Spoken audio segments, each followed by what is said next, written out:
എന്നോട് ഒരുപാട് പേര് ചോദിച്ചൊരു കാര്യമാണ് എങ്ങനെയാണ് ഫ്രീലാൻസ് ആയിട്ട് വർക്ക് കിട്ടുക എന്നുള്ളത്. സോ ബേസിക്കലി ഫ്രീലാൻസ് ആയിട്ട് വർക്ക് കിട്ടാൻ വേണ്ടിയിട്ട് രണ്ട് മെത്തേഡാണുള്ളത്. ഒന്ന് inbound and out bound. Inbound എന്ന് പറയുന്നത് ഞാനിപ്പോൾ ഇൻസ്റ്റഗ്രാമിലോ ലിങ്ക്ഡിനിലോ കോണ്ടന്റ്സ് പ്രിപ്പയർ ചെയ്ത് അതുവഴി എനിക്ക് ഇങ്ങോട്ട് മെസ്സേജ് അയച്ചു വരുന്ന ക്ലയൻസിനെയാണ് ഇൻബൗണ്ട് എന്ന് പറയുന്നത്. അതായത് ഓർഗാനിക് മെത്തേഡ് എന്നൊക്കെ പറയാം.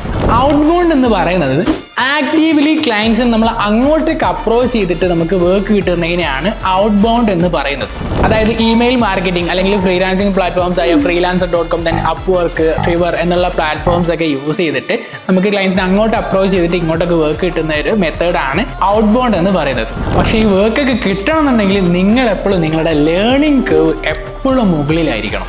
ദെൻ നിങ്ങളുടെ സോഫ്റ്റ് സ്കിൽ ഇമ്പ്രൂവ് ആകണം. അതുപോലെ തന്നെ നിങ്ങളുടെ ബാൻഡ് വിഡ്ത്ത് നിങ്ങൾ തന്നെ മനസ്സിലാക്കണം.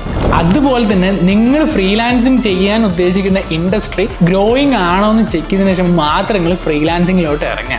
സോ ഫ്രീലാൻസിങ്ങിന് ക്ലയൻസിന് നമുക്ക് എത്ര എമൗണ്ട് മേടിക്കാം, ഫ്രീലാൻസിങ് എന്താണ്, ഫ്രീലാൻസിങ്ങിനെ പറ്റിയുള്ള കംപ്ലീറ്റ്ലി ഒരു മാസ്റ്റർ PDF ഞാൻ ക്രിയേറ്റ് ചെയ്തിട്ടുണ്ട്. സോ ഈ ഒരു PDF ആണെങ്കിൽ എൻ്റെ അക്കൗണ്ട് ഒന്ന് ഫോളോ, ജസ്റ്റ് ഒരു ഫയർ ഇമോജി കമൻറ്റ് ചെയ്യുകയാണെങ്കിൽ ഞങ്ങൾക്ക് DM അയച്ചുതരാം.